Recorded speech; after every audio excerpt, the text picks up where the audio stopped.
It's an embarrassment of a global scale, but for India, again, it underlines just what a strange person they are up against in Justin Trudeau. After a week of shifting blame and sidestepping the question of how exactly was a Nazi brought into the Canadian Parliament and applauded to boot, finally Justin Trudeau gave a half-hearted apology. But that begs the question, how is it that the Canadian Prime Minister is embarrassed about clapping for a Nazi, but comfortable with sheltering another criminal, a Khalistani terrorist? Not only has he and Canada justified sheltering Hardeep Singh Nijjar, a man India has proclaimed as a terrorist, but now it turns out that Canadian intelligence officers were actually giving this criminal turned plumber turned terrorist a weekly briefing. But before we go any further, first listen in, and because it's very interesting, just how Mr. Trudeau first blamed his own global goof up, Russian propaganda, and has now palmed off all blame on all of Canada's parliament. Obviously, it's extremely upsetting that this happened. The speaker has acknowledged his mistake and has apologized. But this is something that is deeply embarrassing to the Parliament of Canada and, by extension, to all Canadians. I think particularly of Jewish MPs and all members of the Jewish community across the country who are celebrating commemorating Yom Kippur today. I think it's going to be really important that all of us push back against Russian propaganda, Russian disinformation, and continue our steadfast and unequivocal support for Ukraine, as we did last week with announcing further measures to stand with Ukraine in Russia's illegal war against it. On behalf of all of us in this House, I would like to present unreserved apologies for what took place on Friday, and to President Zelensky and the Ukrainian delegation for the position they were put in. For all of us who were present to have unknowingly recognized this individual was a terrible mistake and a violation of the memory of those who suffered grievously at the hands of the Nazi regime.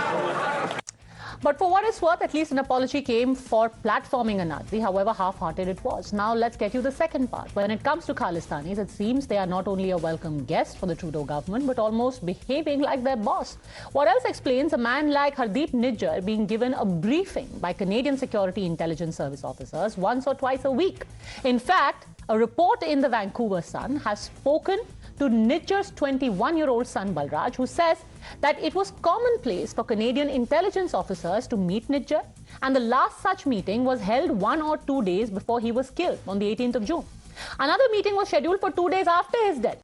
Canadian intelligence officers met Nijjar once or twice a week, and in fact, he also goes on to say that the meeting started in February and increased in frequency in the following 3 to 4 months. In fact, it was in a meeting last year, where Balraj Nijjar himself was present, that the Royal Canadian Mounted Police warned the family of a threat to Nijjar's life. So the very simple question being asked is that has the entire issue of the Canadian government gone a step further? Was the government of Canada actively collaborating with a man wanted in India as a proclaimed terrorist?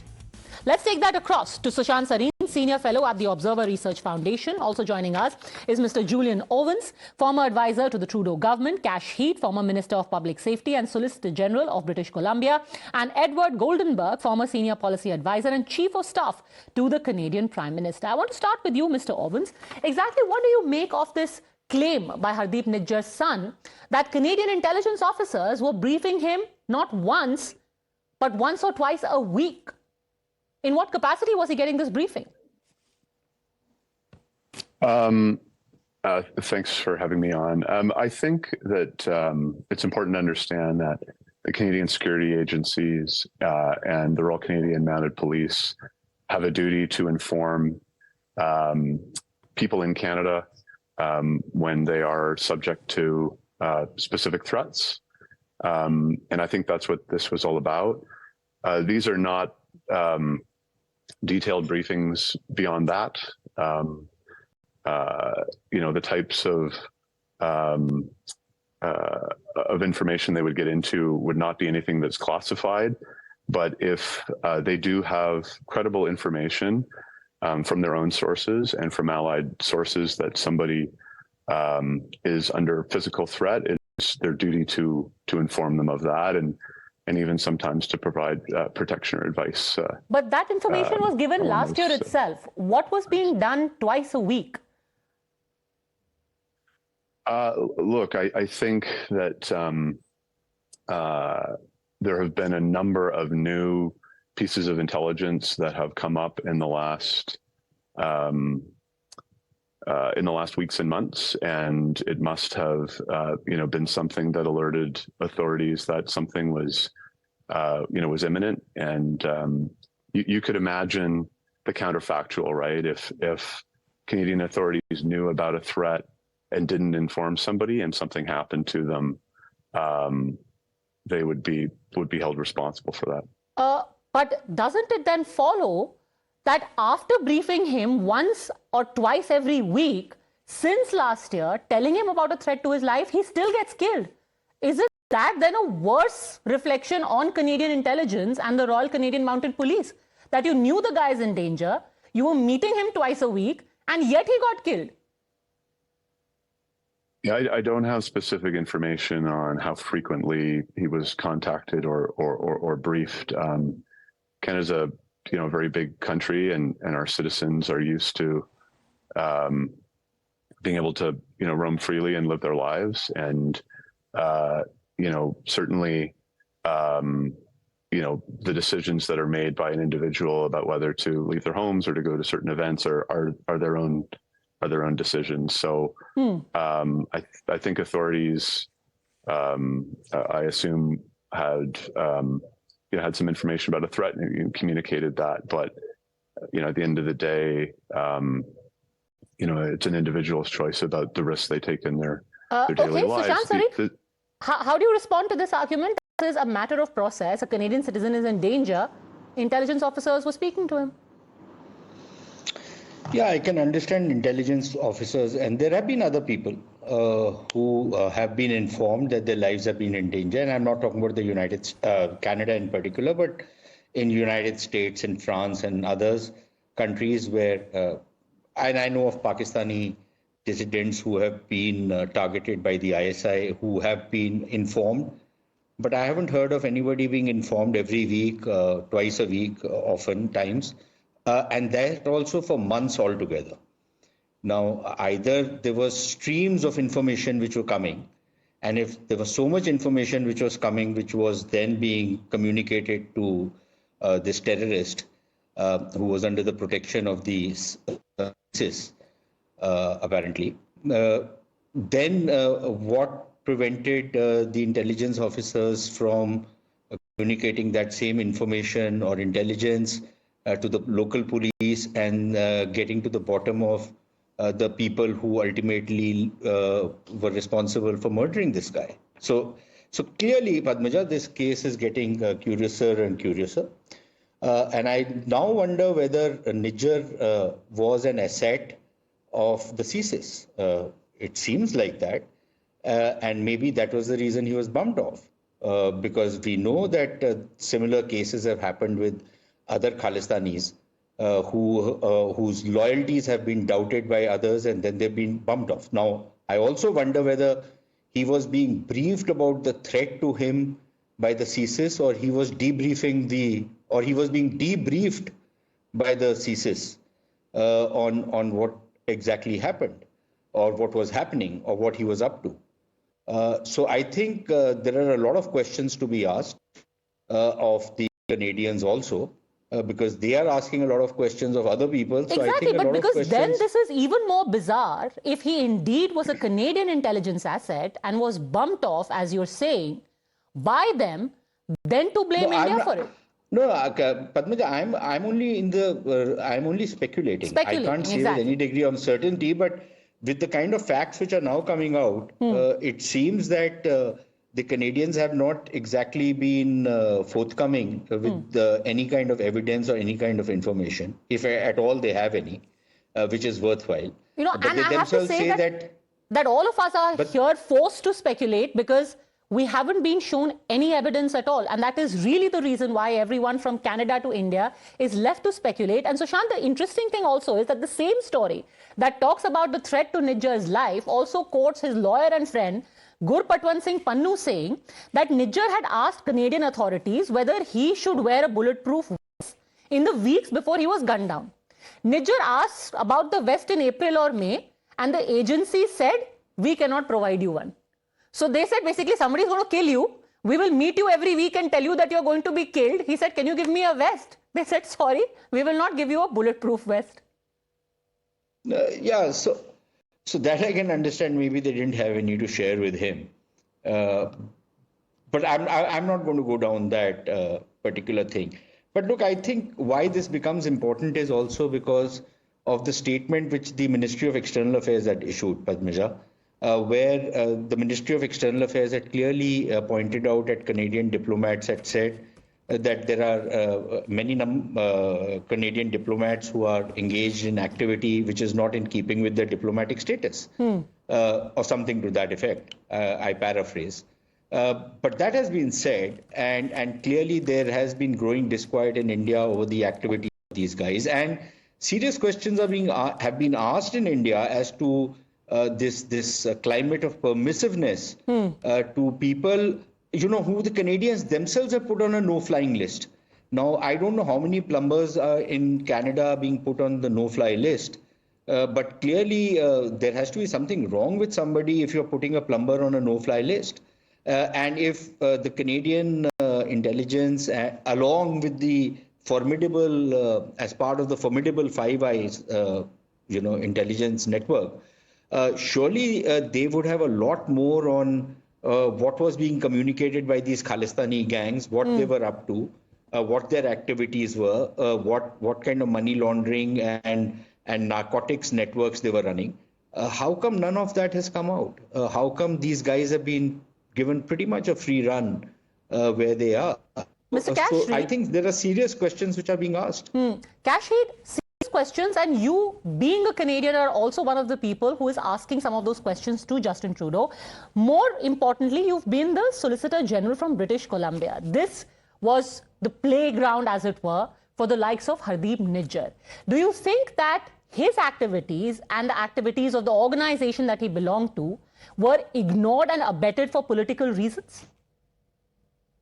Oh, I don't believe so. Matter of fact, there's a lot of conspiracy theories that are being played out right now. And you're right, we are speculating, and that's all that is. And, we're led to believe that his son is actually telling us some information that is valid. We don't know that. We haven't heard this meeting from CSIS or whatever it may be, the inset of the RCMP, that it did take place.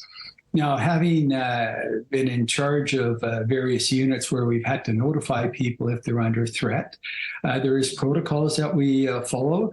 The minimal requirement is usually done to notify them of the particular threat, not necessarily who the threat's from, but for them to take protective measures to ensure their safety and the family's safety. That's all we're obligated to do under Canadian law here. And if, in fact, we think it's more pronounced than that, there's various other aspects we will take, such as progressively going forward, parking a marked police vehicle in front of the residence or the Gurdwara to show a little bit of deterrence, or hopefully deter the activity.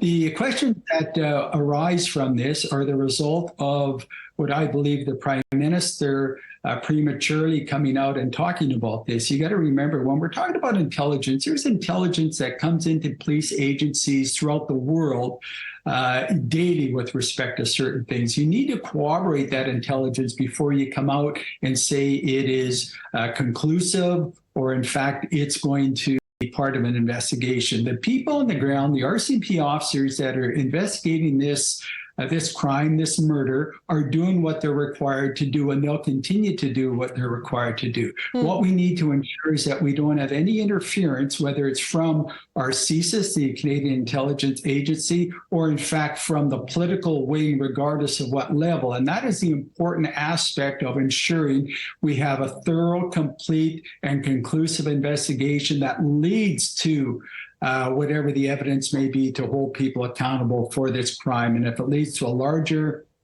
conspiracy outside of Canada. Let that play out. But this investigation is in its infant stages at this particular time, and we need to let the police do their work to ensure that we have people that we can hold to account for this murder. Okay, so Mr. Trudeau may have jumped the gun in announcing this to the world, but I just want to again clarify, you're saying that Nijjar's son may be making this up. It's not necessary that that is the frequency with which he was being briefed by the Canadian intelligence. Because is it usual for a regular person to get this kind of interaction with intelligence agencies and the RCMP? It is to a certain extent. Mind you, a lot of the meetings may be just very casual. How are you doing? This, that, and the other, and whatever you may expect. But as the individual earlier talked about the fact that no intricate intelligence is actually shared with the person you're meeting with. All you're doing is what you're obligated to do under operating procedures here in Canada for all law enforcement agencies, the duty to warn people if they're under a threat. Okay, Sushant Sareen wanted to respond. No, I just wanted to seek a clarification from Mr. Heed. Is it normal what is the normal protocol? Is it the local police which goes and informs somebody that his life might be under threat? Or is it the Canadian Intelligence Service which goes and informs people that their lives are under threat? And is it normal to be going once or twice a week? Is it done by phone? Is it done in person? If you could just shed some light on what the normal protocols are. Mr. Heed. Yes. What happens is the intelligence agency or the police agency that receives this information, whether it's related to organized gang crime or some type of other terrorist activity or something of that nature, they're the ones obligated to make the notification. The notification to the individual can be made in several fashions, as you've alluded to. It could be a telephone call, it could be an in-person meeting, or it could be something of a greater scale. My understanding, based again on the limited information we have at this particular time, that there was some type of contact made on a regular basis. I think that's the only conclusion we can lead to at this particular time. So, Sushant, is a regular meeting being made into a conspiracy? No, but I think it does raise some very serious questions with the kind of meetings which are taking place. And these disclosures didn't come out. Normally, from like I said earlier, speaking to certain people whose lives have been under threat, who have received death threats, and I'm talking mostly of Pakistanis, including in Canada.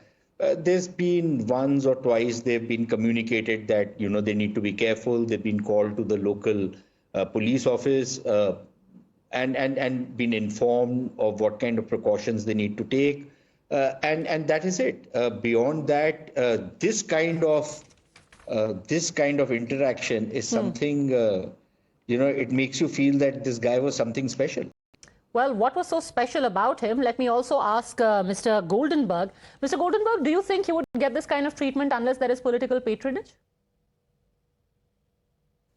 Yeah, but the issue today isn't about Khalistan. The issue today is that there was a Canadian citizen who was murdered and who is responsible. And can that person or persons be found, judged, and condemned? That's the issue. The rest of the issue, that's time for other discussions, but it has nothing to do with the murder of a Canadian citizen.